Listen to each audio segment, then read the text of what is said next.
Welcome. This is Christopher Calandra for the Simply Financial podcast. We are in season number 4, and this is episode number 23. I have a special guest today. With me is Kevin McGarry, who is a sales executive and a leader in the financial services industry. He brings a tremendous record of success and expertise in building and leading high-performing teams. Kevin most recently served as Vice President of National Sales at Nationwide Mutual Funds. He was responsible for all mutual fund and ETF sales across all channels. Prior to that, with Nationwide, he was the leader of the Nationwide Retirement Institute, which is a unit of Nationwide which focuses on educating financial advisors like myself about the latest retirement income planning trends. I'll also add that my brother works for Nationwide, and he worked with and for Kevin, and my brother thinks the world of Kevin, and that's also a big reason why I know Kevin. So, Kevin, thanks for joining me today. Chris, thank you so much. I appreciate it. I'm looking forward to our conversation as well. So when we were talking, just as friends, I found out that you were pursuing your doctorate. I have a bachelor's, and I have my certified financial planning designation, which I'm pretty proud of. That's a difficult designation to get. It's a lot of study and a nasty exam, but pursuing your doctorate seems so unbelievably impressive. So tell me about you pursuing your doctorate. No, if you look at the doctorate program, the reason I got into it is I've always been a lifelong learner, someone that's looking for continuous improvement, not only for myself, but also for my teams as well. And I got into the doctorate program after completing a master's in coaching. And the doctorate is focused at the University of Wales, Trinity St. David out in the UK.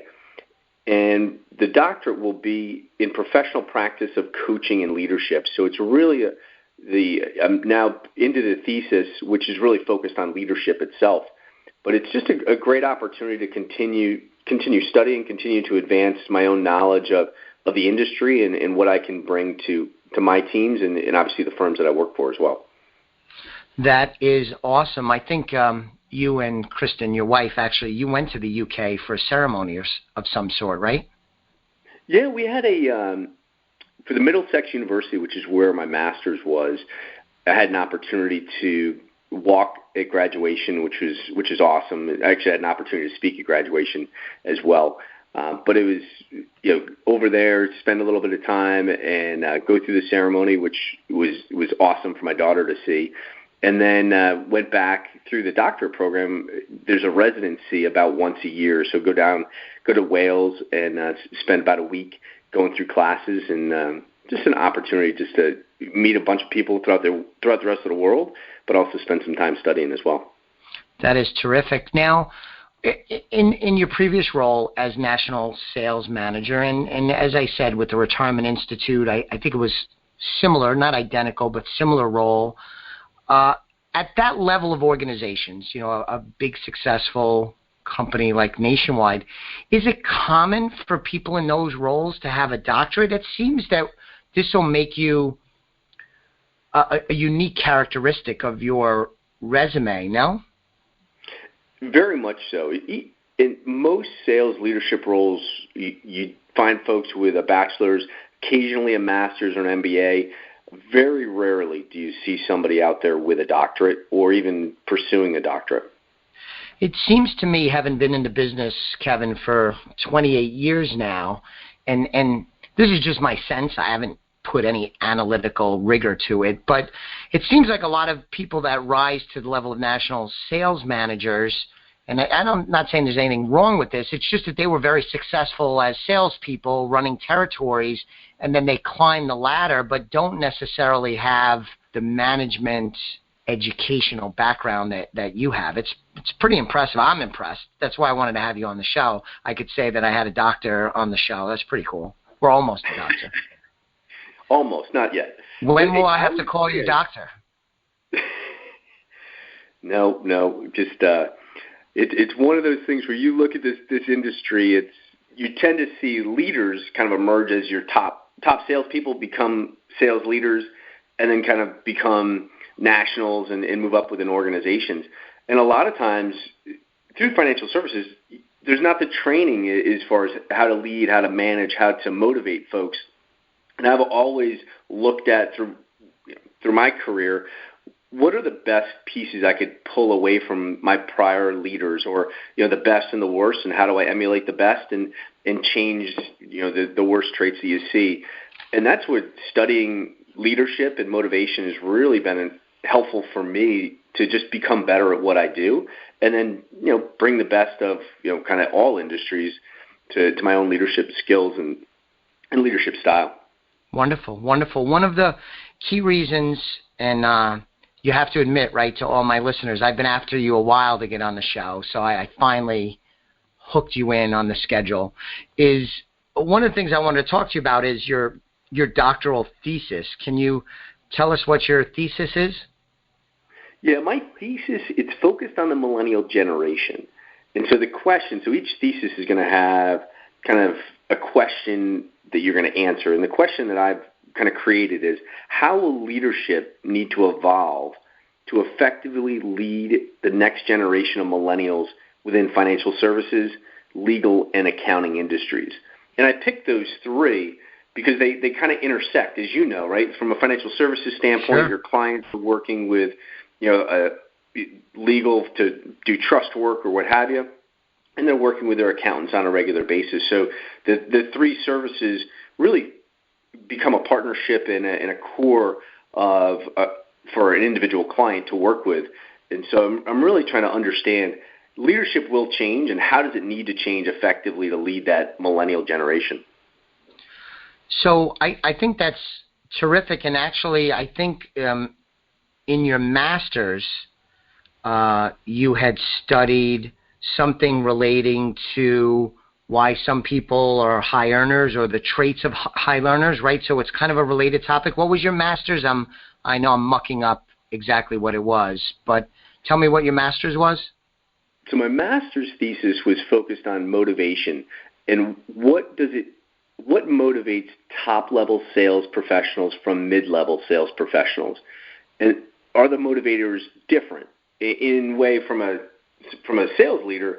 Can I bifurcate through an interview process or through getting to know someone? Will they potentially be a top performer or a mid-level performer? And then if you have on your team, obviously everyone has a mid-level performer and they've always got top. How do you lead differently to motivate those individuals to make the best opportunity for sales success? So it's tied in. So before we double back to the doctorate, it's fair to say, though, that this topic you just talked about, your doctorate kind of builds upon that work. They seem closely related, no? Most definitely. And it's the motivators of sales professionals. And then from that standpoint, if you look at motivators, the doctorate kind of builds on it to say, okay, well, now as a leader, how do I lead more effectively, not only for mid and top performers, but that next generation of sales professionals and associates as they come into the workforce. So in working on your master's and looking at the motivators, can you give us some of the key ones that you found through the research that also are backed up with your real life experience being in industry? Yeah, definitely. What I found through the research on the thesis is there's 4 key motivators. The first are financial incentives. The second is a drive to win. The third is aspirational goal setting. And the fourth is consistency. Now, whether you're mid-level or top-level performer, those are the 4 motivators for each. And the differentiators, I'll use financial incentives as an example. Financial incentives, money, is from a sales professional, it's a driver, it's a motivator. The difference is, what does money mean to a top performer versus a mid-level performer? So as an example, your top performer, they're looking at, I want to earn as much as possible to create a safety net and to have a little bit of money set aside in case something happens. They always want to have that treasure chest of a safety net. Where your mid-level performers tend to be driven by money to pay for a country club, a boat, a monthly payment, a college tuition, something very short-term in nature from a goal standpoint. Right. So when someone says, "Oh yeah, I'm motivated by money," okay, well, what do you do? Why does money motivate you? And now all of a sudden, that next level answer separates what you would see as a top level versus a mid-level performer. No, that's interesting because we're in the same industry, Kevin, but of course, different parts of it. And my work as a financial planner, I see that what you just described play out a lot. Some people are motivated to build wealth and be smart with money because they may, as an example, have grown up with a lack of money or poverty or with a family that had fallen on hard times. And they're really motivated to build wealth because they never want to be in that vulnerable position again. It's less about having a beautiful car and traveling and the big house, although they may get that stuff, but they're really driven by not wanting to be vulnerable and wanting to have security. And on the other side, and you just spoke about this, is some people are driven to build wealth, to make money, and to win with money because they do want to retire early and they're goal-oriented and they're trying to accomplish things. But they're very different motivators, even though if you just ask a basic question, the two scenarios may sound similar at first glance, but once you probe a little bit and you get them talking, you find out their motivations are very, very different. Yeah, in what you're doing, dealing with individual investors on a day-to-day basis, it's the same as a sales leader working with wholesalers. What's that probing question? How do you uncover just a little bit more insight or information so we can all do a little bit better job of directing goals, incentives, and motivators for whether it's a client to help them achieve their goal or a financial advisor achieving their goals as well. So it seems, looking at your full bio, it seems like as a lifetime learner, you used that term earlier, that this topic has resonated with you a long time. This is not something that you just kind of stumbled on, right? Because what did I see in what's your undergraduate degree in? Finance from UConn. So this is an area, this leadership, this motivation is an interest of yours for a long time. Of all the topics you can select, why does this one of such important interest to you? Part of it is I look at my career and the different leaders that I've had, whether they were, when I was in high school working for an individual whether it was a lifeguard or working at I can't believe it's not yogurt and having a manager at that point versus getting into a career in the financial services space and having a variety of different direct leaders and leaders of at the senior level. Understanding how different they have been really has, for me, continued to say, how do I learn to be better at leadership? And then the second piece is looking at demographics, right? As an example, today, millennials account for about 35% of the workforce. So there's a fair amount of millennials in the workforce, but by 2025, 75% of the global workforce will be millennials. And if you look at financial services, Goldman Sachs today has about 89% of their workforce are millennials. So it's a group that's coming, and from my experience in my last role and seeing it nationwide, a large number of millennials within the workforce, they tend to act a little bit differently. They have different objectives, and they're coming in with a different level of experience than maybe a Gen X or a baby boomer. And so I've found across the industry, as I've talked to peers, there's been folks that have challenged and really said, how do I lead? How do I drive for better results with the millennial generation and really connect with them effectively to allow them to be their best and to accomplish the goals that they've set out to accomplish? All right. Very good. So with the millennials and with your doctorate, I don't believe you completed your work, right? That's correct. I'm about halfway through the doctorate, which is I've finished all the classwork, and now I'm into and I've gotten approval for my research, and I'm now actually just kind of working through a literature review, which is your first phase of the thesis, kind of understanding what research is out there in market today, and then how can your research add on to existing work that's already been done. So at this point, getting the approval must have included you making some initial assumptions of what you wanted to look at and research. Is that an okay way to look at it? Can you share with us some of your initial assumptions, what you're seeking to solve for? Yeah, I would say the work itself says, all right, to get approval, it comes down to what are the assumptions that I have that I want to solve for, and understanding what else has been put in place from research.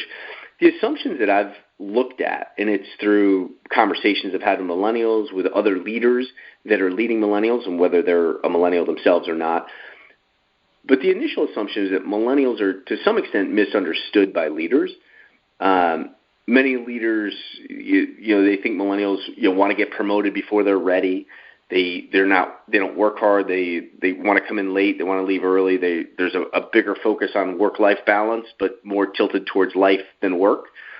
And so, my assumptions coming into this are, how do I take biases or kind of reputation that may be out there on millennials and say, is it the millennial that in how we lead a millennial, or is it the leader in how we show up as a leader? How do we change our own style as leaders to be more effective, and to say, those that work for you don't necessarily need to change to the style or the expectations of a leader? How does a leader change maybe their assumptions or perceptions to be better at connecting with that generation as an entirety, I guess? And so, do you think, you talked about the reputation of millennials. In many circles, millennials have a negative, that term has a negative connotation. And I'm a history buff, Kevin, so to a certain extent, this is just normal. Most generations look at younger generations and say, oh my goodness, I can't believe the future of the country or the future of the company is in these people's hands. I think that's, another version of American apple pie. But it seems to me that it's a little bit more severe with millennials. And maybe I'm wrong just because I'm Gen X, so I'm ahead of the millennials on the generation curve. But it seems to me their reputation is a little more severe, I think, than maybe my generation was judged by the generation ahead of me. You think that's a fair assessment, what I'm saying? Well, I know what you're saying, because I'm a Gen Xer as well. And so I kind of think back to when I entered the workforce, and I think the reputation of the Gen Xer, coming up as a latchkey kid was, a bunch of slackers, don't really want to work that hard. And you then fast forward to the reputation of millennials, which is, that everyone gets a trophy, don't really work that hard. So you wonder, is it just a dynamic more necessarily of, or less of a generation versus a point in time of a 22-year-old coming into the workforce versus a 35 or a 45 or a 55-year-old in the workforce? And so I think the reputation is probably biased by a lack of understanding the desires and the true work ethic of a generation. Gen Xers is one example, millennials is another. But I also believe that there's a level of, what are we doing as Gen Xers to offset the reputation that we entered the workforce coming into as slackers versus millennials coming into the workforce? How do they understand what that reputation is and do their best to show that that's not an accurate depiction of the entire generation?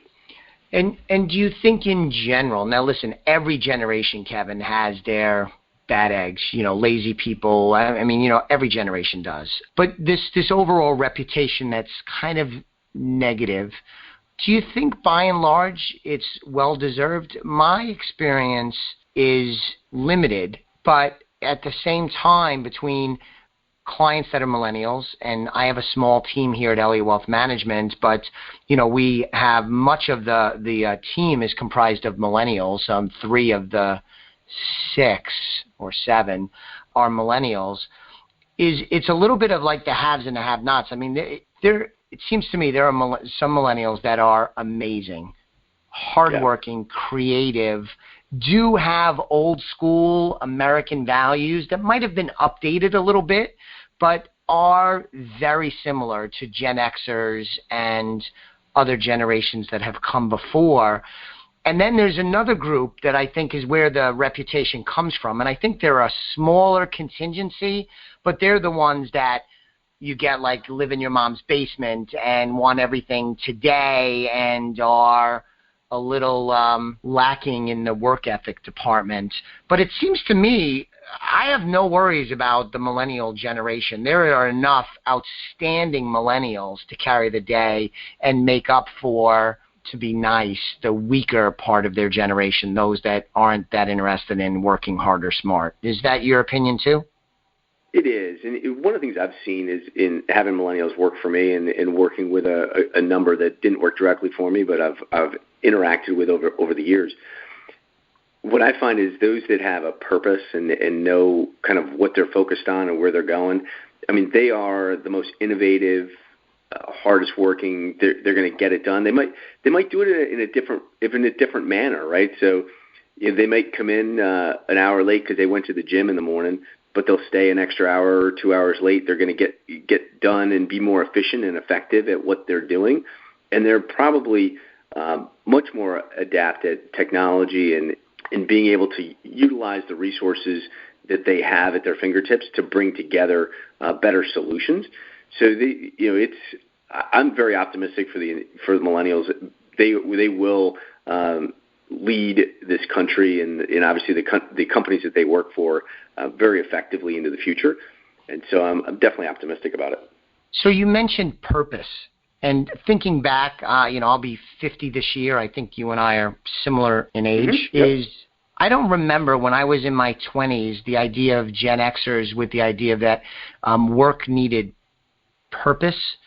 And that's not to say that, me and my friends wanted to do jobs that were wasteful or uninteresting or ran against our values. But purpose seems to be one of those things that has evolved into a more important attribute in hiring, retaining successful employees and team members and partners and clients. So thinking about your thesis and what you've learned, purpose is one of those things that is not unique to millennials, but it's a little bit more special than other generations. Is that a fair assessment? I would agree with that. And as you look at, I think, the Gen Xers in general, it's my own personal experience, I didn't necessarily need a purpose initially, getting into the workforce. But now you look at millennials where, in general, they're looking for more of a purpose-driven organization. They're looking to give back to different causes that are important to them.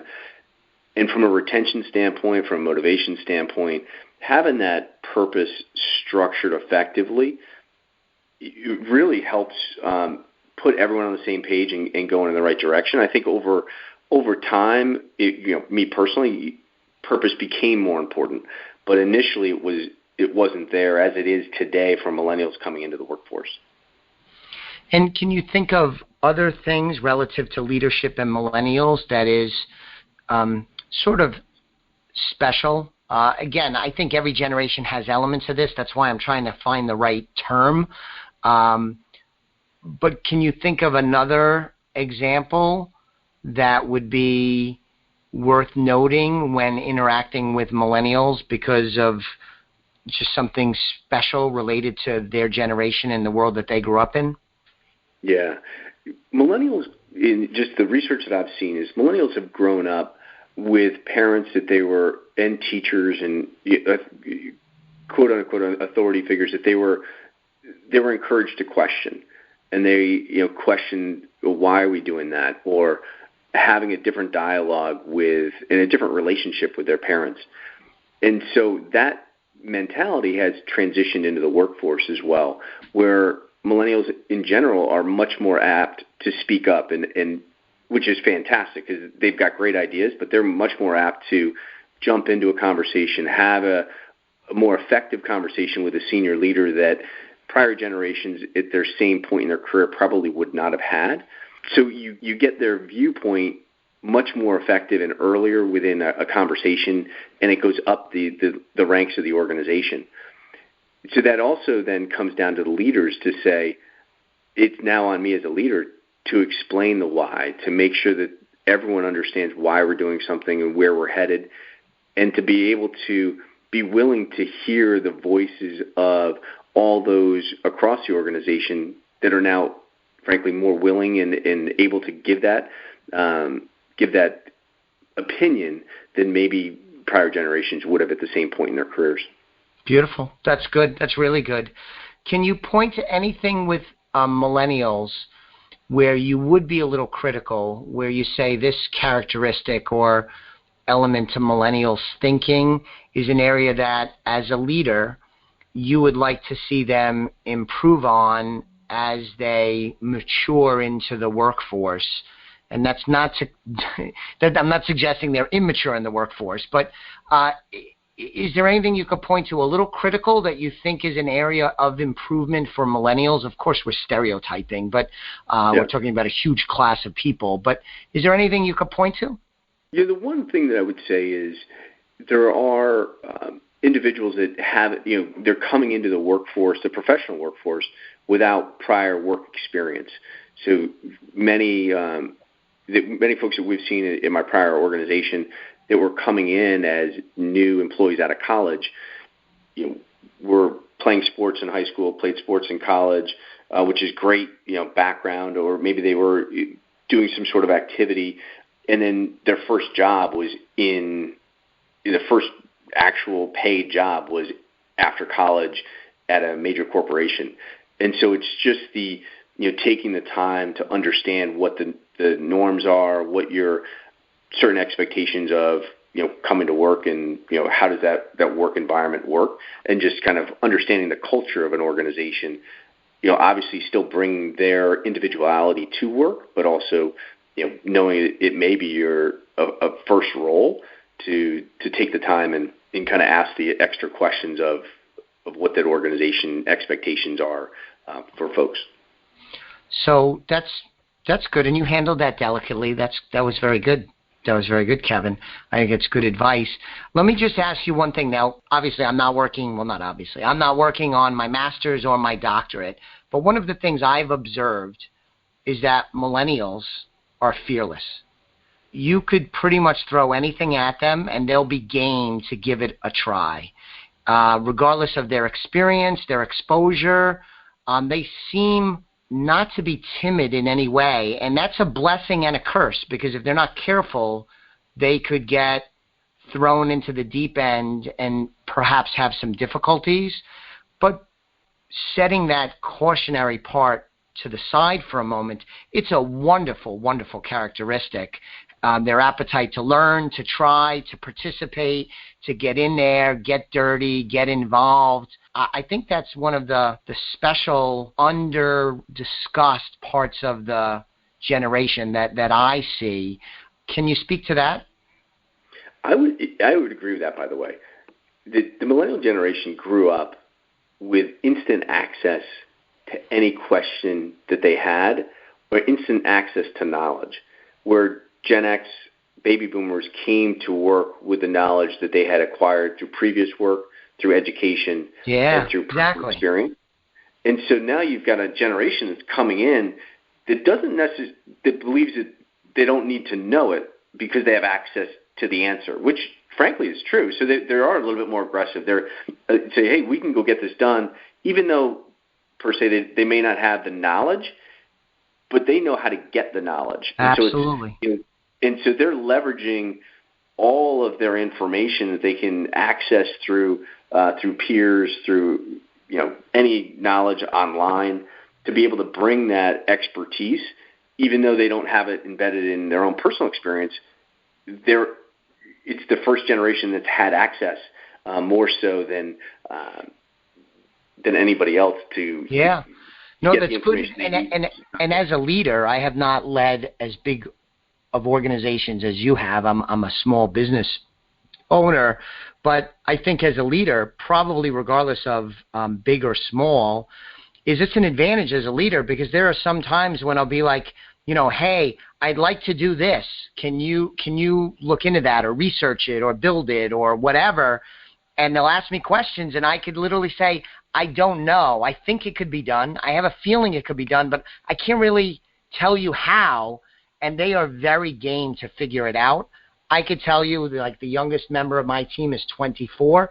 When I was his age, and this might be a commentary just on me, but I have a feeling not, is it would be hard for me to be given so little to work off of. It would have been very uncomfortable for me. But for that generation, especially the really outstanding members of that generation, they relish that and they feed off that. And that's wonderful as a leader, because it opens up lots of possibilities for creativity and improved efficiencies. You could do a lot with that if you embrace that powerful characteristic. You got to rein it in sometimes. You got to be a little careful, but it's a good thing for leaders. Well, and that's really where kind of the background and the backdrop behind the thesis that I'm working on, because the research I'll have will be interviewing a number of millennials, doing surveys, sitting down with leaders, through their individual conversations with millennials to understand, how does leadership change, right? Because it's going to be important that as leaders, myself and others, evolve to say, how do you take advantage of exactly what we've been talking about and lead more effectively, to say you don't need to give them everything, but you can give them the goalpost, and they'll figure out how to get there and beyond in a more effective way than you or I could have thought possible. And so how do you change that leadership to get them there? Yeah, that's terrific. That's terrific. Kevin, our time flew by here. It went even faster than I thought, because it's such a good discussion. Anything that you wanted to cover that we didn't kind of get to related to your doctoral thesis, leadership, millennials? Anything else you wanted to touch on? Anything you were really hoping we talked about? Yeah, we had a great conversation. I think I touched on, there's so much around leadership and the history of where leaders started and how leadership has evolved. A lot of that, I'm looking forward to kind of doing that research in the thesis and getting more in depth. But for our conversation and really just digging into the topic itself, I think we were able to cover everything. I appreciate it, and I appreciate you reaching out and having the conversation as well. That's awesome. Yes, I'm glad I hunted you down. I just wanted to thank you for taking the time, listeners. I'll be back with you on the next episode of the Simply Financial podcast very soon. In the meantime, go to the website, elliottwealth.com, get more information about me, the rest of the team, how we help our clients win with money. And, of course, at this stage of the podcast, I always ask for you to subscribe if you haven't already. Recommend it to a friend. We would like to build our listener base, I should say. So if you could do me a favor with that, it would be great. Thanks again. I'll be back with you very soon. The views expressed are not necessarily the opinion of SagePoint Financial Incorporated and should not be construed directly or indirectly as an offer to buy or sell any securities mentioned herein. Investing is subject to risks, including loss of principal invested. Past performance is not a guarantee of future results. No strategy can assure a profit nor protect against loss. Please note that individual situations can vary. Therefore, the information should be relied upon when coordinated with individual professional advice. Please note, the information being provided is strictly as a courtesy. When you link to any of the websites provided here, you are leaving this website. We make no representation as to the completeness or accuracy of the information provided at these websites, nor is the company liable for any direct or indirect technical or system issues or any consequences arising out of your access to your use of third-party technologies, websites, information, and programs made available through this website. When you access one of these websites, you are leaving our website and assume total responsibility and risk for your use of the websites you are linking to. Securities and advisory services are offered through SagePoint Financial Incorporated, member FINRA SIPC. Insurance services offered through Elliott Wealth Management, LLC, not affiliated with SagePoint Financial.